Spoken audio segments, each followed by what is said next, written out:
magkakaroon lamang ng third force under the blessing ng administrasyon ng Marcos Group para basagin yung ang tawag ko doon enduring base of the Dutertes.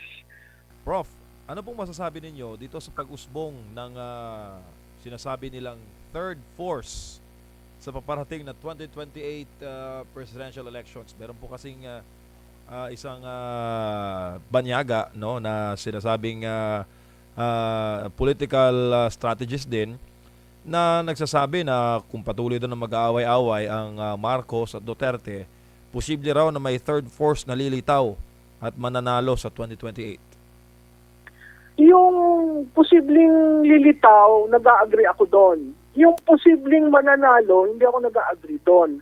Kasi kailangan mong tingnan kung three groups yan, yung sinabi nga, third force, no? So isang para sa administrasyon, isa na para kay Vice Presidente, at isa siguro yung iba't ibang kulay, no?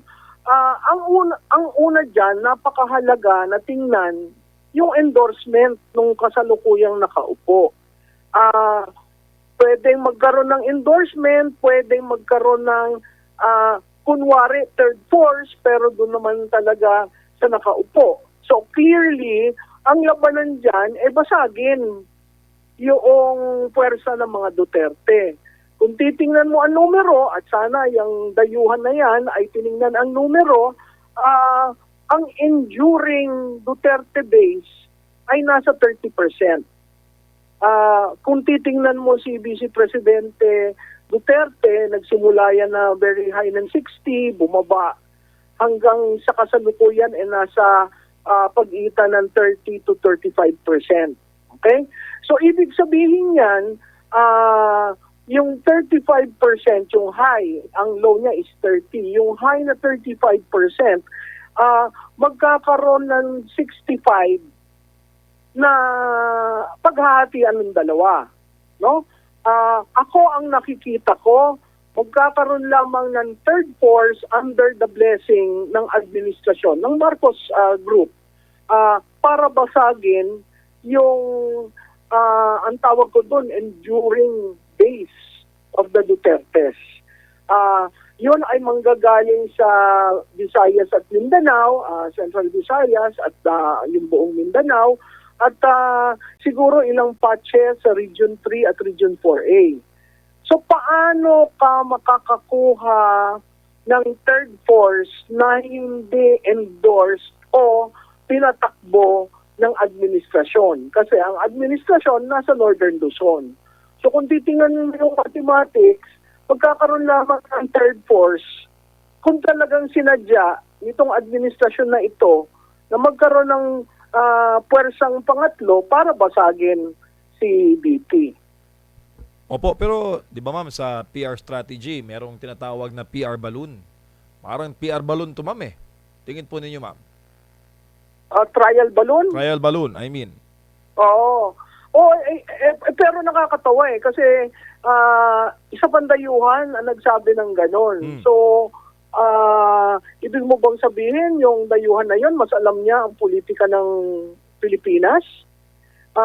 Kaya ako nagulat na biglang umapir yun at nagsalita out of the blue.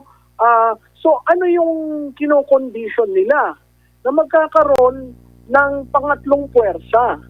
At yun ay magiging totoo lamang pag yung incumbent, dahil mahina siya, sabihin, o sige, kayo mag-pretend kayo as a separate force, pero ako ang popondo sa inyo. So, napakahirap yan kasi ang desisyon ng presidente one-on-one. Nakita naman natin nung huling eleksyon, no? Siguro kahit nung simula 2010, 2016, 2022, hindi na lang tayo nalilimit sa one-on-one eh. At most, may average na 5 na tumatakbo. Pero pag tinitingnan mo, makikita mo na may role ito, pinatakbo lang ito para sa ganon. So kung sino yung malakas, ano ang paraan mo para i-weaken yung malakas? Kung hindi kaya ng incumbent, yung equity of the incumbent kasi napakahirap nun, sinong i-endorse niya?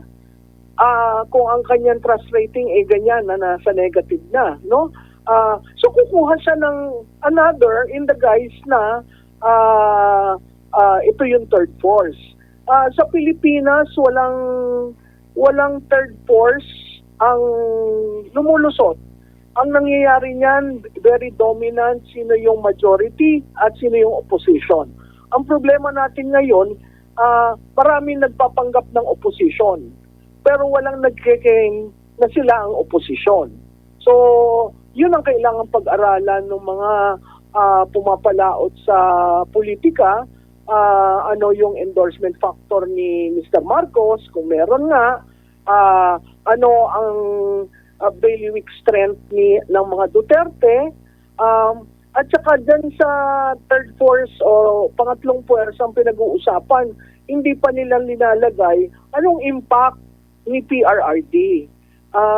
Sa akin pananaw, may impact yan. May impact yan kung siya ay hindi babalik sa Pilipinas, may impact yan kung dahil sa edad, nagkaroon ng problema, no?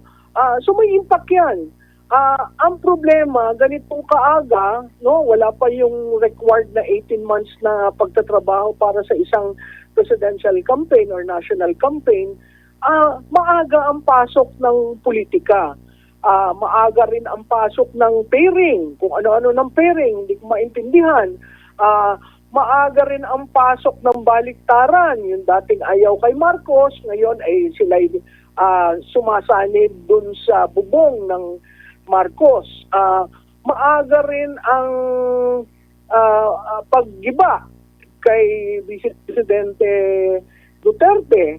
Bakit ginigiba?